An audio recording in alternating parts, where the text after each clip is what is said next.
Hi everyone, Ollie here, I hope you're well. We are back for the final cook-along of this summer. Tonight we are doing some delicious veggie quesadillas. It's got some nice sweet potatoes, black beans, red peppers, which I'm really excited to share with you all. I'm sure many of you have seen me already on the Hearts Instagram account, but if you haven't, my name's Ollie and I run an Instagram account called OT Cooks and Eats, where I showcase lots of delicious food. And I've been partnering with Hearts SU for the last few months to show you some delicious dinners to be making during lockdown. So without further ado, I'll take you through the ingredients. We've got some lovely tortilla wraps. We've got some cavalo nero. You could use kale in this if you wanted to. We've got some black beans here, which are really important in this one. Some smoked paprika, a little bit of coriander, sweet potatoes, which are going to form the kind of basis of our quesadillas. Some red peppers, red onions, a few cloves of garlic, and most importantly, the cheese, which is going to kind of bind it all together. So I will tell you a little bit about it and then show you how to make it. Get started with the sweet potatoes. You just want to chop the ends off of these and then give them a good scrub to get any excess off. Cover them with a little bit of olive oil, salt and pepper, and then they go into a roasting tray in the oven at about 200 degrees for maybe 30 to 40 minutes to roast and get nice and soft. So hopefully you can see there I've just given those a little scrub to get rid of any particularly gnarly bits. And for some of these shorter, fatter ones, a little trick is just to kind of cut them in half lengthways, being careful with the knife, and that way they roast a little bit quicker, so they won't take the full kind of hour or so. So give the fatter ones a chop lengthways, then coat them a little bit of olive oil, salt and pepper, and roast them off until they're nice and soft. So they're in the oven roasting off now. Time-wise, it really is going to depend on how big the potatoes are, but I'd say give them a little check at about 40 minutes and then give them a little bit longer if they need to. But we're going to turn our attention now to some of the other elements to form the kind of filling of our quesadilla. So first things first, we want to go for our onions. So going through the root initially, chop that and then take the end off there.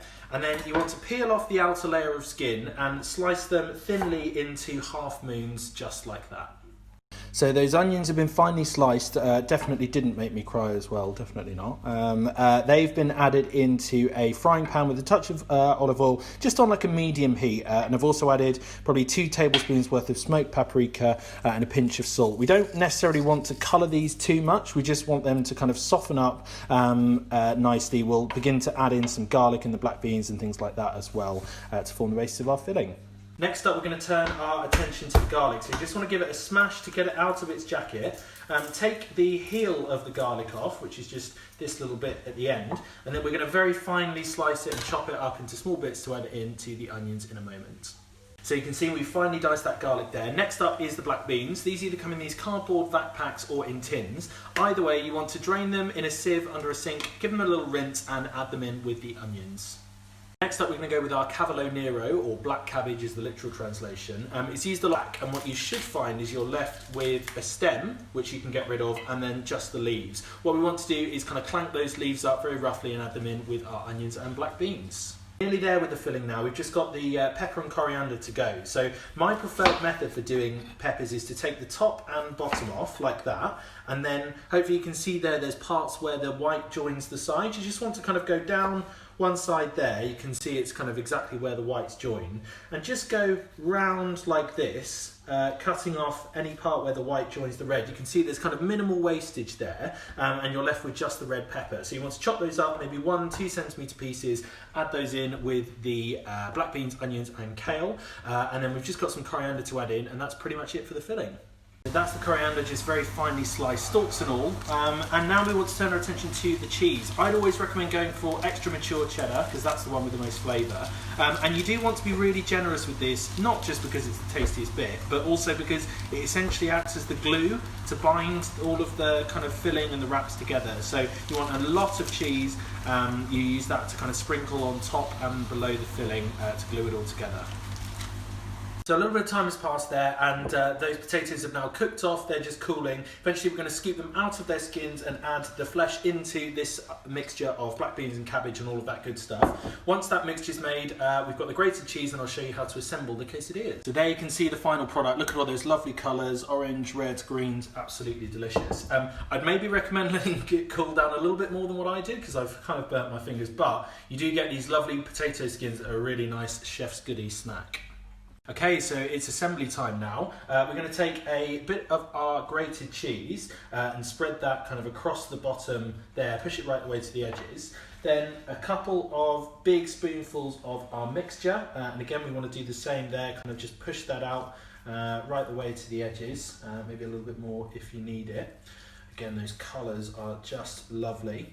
And then last thing we want to do is just to add a little bit more of our cheese on top. Again, I mentioned it would be kind of on top and below, sort of gluing it all together.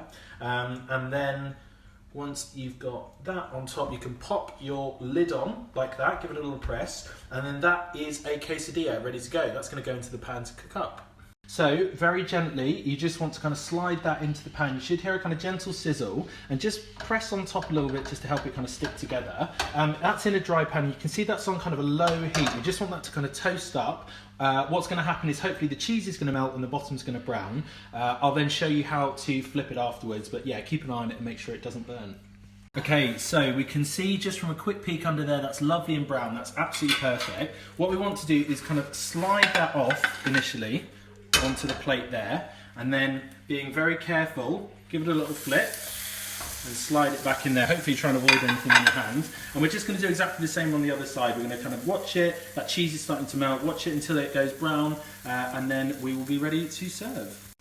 Okay, so I've cut those up into 4 there and just arranged those in a little fan. I really like serving it with some yogurt and some hot sauce. I've gone for sriracha, but some chipotle hot sauce would be really nice, and a little wedge of lime as well. But that is it. That's the veggie quesadillas. I hope you have enjoyed it, and I hope you've enjoyed these cook-alongs as a whole. Please let us know, drop us a message at HeartsSU or at O2 Cooks and Eats if you've enjoyed them and if you want to see some more. But that is it. Yeah, take care everyone, and see you very soon. Bye-bye.